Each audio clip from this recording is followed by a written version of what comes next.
नमस्कार, आप देख रहे हैं न्यूज़ 24 न्यूज़। खबर यूपी के जनपद मैनपुरी से खबर आ रही है सामने। मैनपुरी पहुंची सपा सांसद डिम्पल यादव।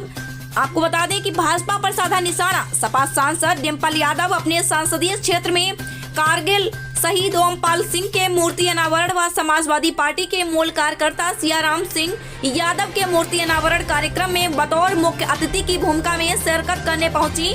मैनपुरी विधानसभा भोगांव क्षेत्र में पहुंची डिम्पल यादव। इस दौरान पत्रकारों से वार्ता करते हुए बोली डिम्पल यादव, हम तो मन से भगवान राम के साथ हैं। सबको भगवान राम के आदर्शों को अपने जीवन में उतारना चाहिए और उस पर चलना भी चाहिए। और जो राम राम कर रहे हैं उन्हें अपने आप से पूछना चाहिए, क्या वह राम के आदर्श संस्कारों को अपना जीवन में उतार पाएंगे या नहीं।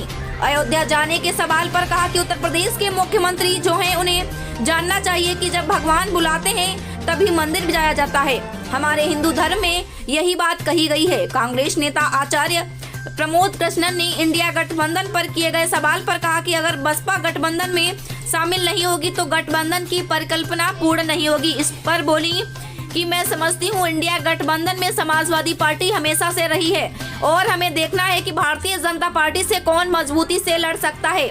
हमारा मानना है कि हम जिस गठबंधन में है उसमें बढ़िया करेंगे और जो जहां से जीतने के लायक है उसी को वहां से पर ही सीट दी जाएगी, जिससे कि हम भाजपा के सामने खड़े दिखाई दें। ईवीएम के सवाल पर बोली कि समाजवादी पार्टी की हमेशा से ही मांग रही है कि अगर बैलेट पेपर से चुनाव होगा तो बेहतर रहेगा, क्योंकि पूरे विश्व में बैलेट पेपर से ही चुनाव होता है। देखिए पूरी रिपोर्ट सहयोगी संवाददाता विवेक कुमार अग्निहोत्री के साथ में पूरी खबर।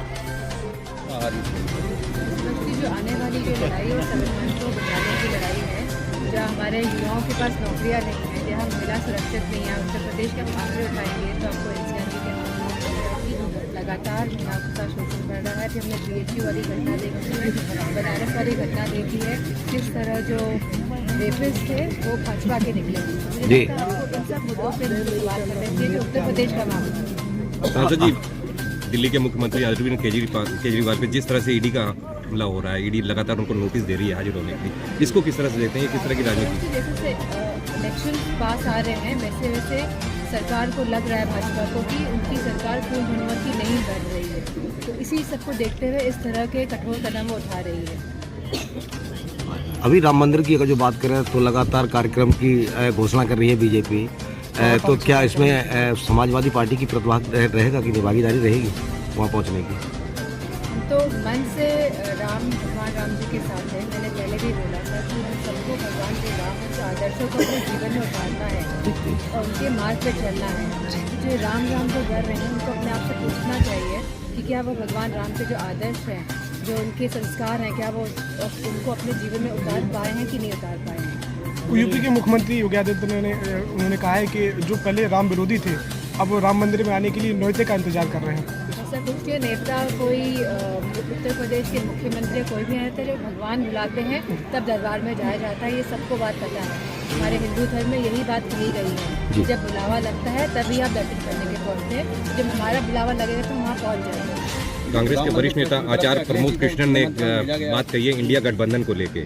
उन्होंने कहा बसपा अगर इंडिया गठबंधन में शामिल नहीं होती तो उसकी परिकल्पना पूरी नहीं की जा सकती। तो इसको लेके समाजवादी पार्टी, आचार्य प्रमोद कृष्णन कांग्रेस के वरिष्ठ नेता हैं, उन्होंने कहा बीएसपी स्थानीय दलों को बताया दीमक। मैं समझती हूँ कि इंडिया गठबंधन में समाजवादी पार्टी शुरू से रही है और अब हमें ये देखना है कौन मजबूती के साथ भाजपा से लड़ सकता है।